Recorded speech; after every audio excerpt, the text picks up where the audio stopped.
Hello everyone, and welcome back to our channel, your trusted source for deep dives into South Africa's most pressing political and corruption stories.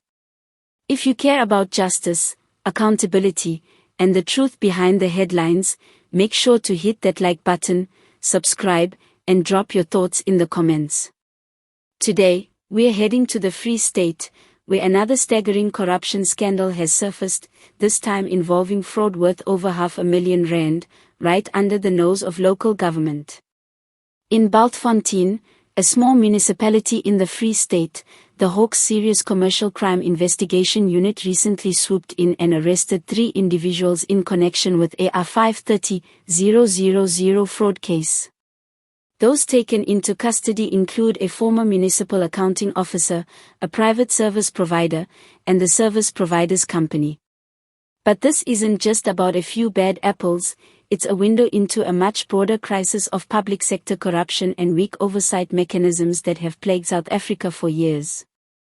Let's break it down.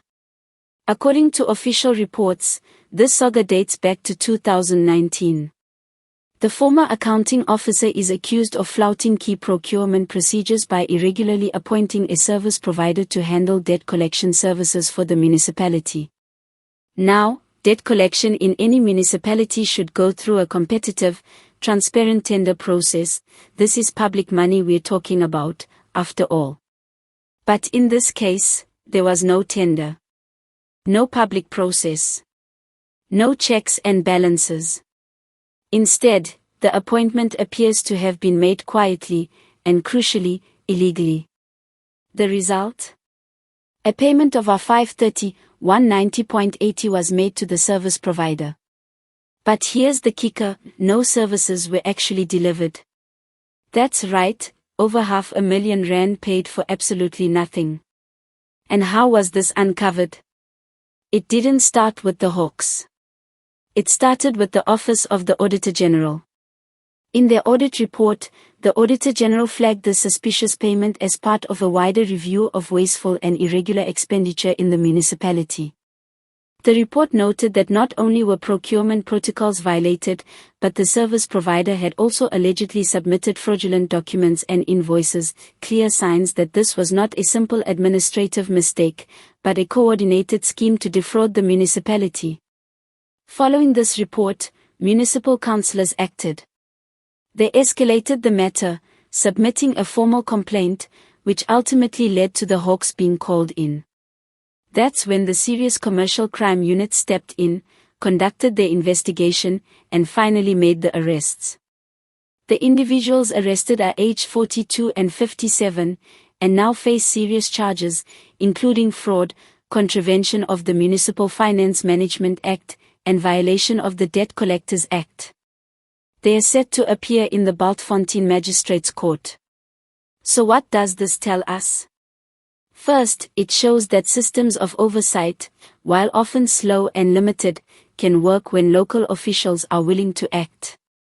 The Auditor-General played a critical role, and the councillors deserve some credit for not brushing this under the carpet. But it also reveals the massive vulnerabilities that exist in municipal governance. How many other contracts have been handed out in this way, quietly, fraudulently, and without scrutiny?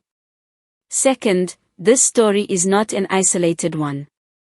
Across South Africa, municipalities have been riddled with similar scandals, from ghost workers and inflated tenders to outright theft of public funds. The Free State in particular has been a hotbed for such corruption. Just think of the infamous Estina dairy farm scandal in Vrede. That case involved tens of millions siphoned off under the guise of helping black farmers, only for the money to end up enriching cronies and politically connected individuals. This Bultfontein case, while smaller in scale, follows the same dangerous pattern. It also highlights another problem: accountability usually comes after the fact. By the time the Hawks move in, the money is gone.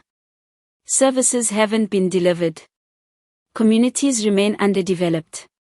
And public trust eroded once again. This is why prevention and transparency are so important. Stronger internal controls, public access to municipal tenders and procurement data, and community oversight can help stop corruption before it happens, not just punish it afterward.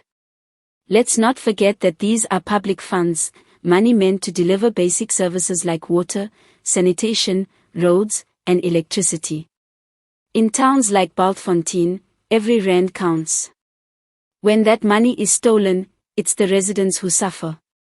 It's the broken infrastructure, the empty service centers, the long waits for water trucks, that's the real cost of this corruption. And the question we need to ask is, where does the political accountability lie? Was this just one rogue official acting alone? Or were there other people in the municipality who turned a blind eye, or perhaps even benefited?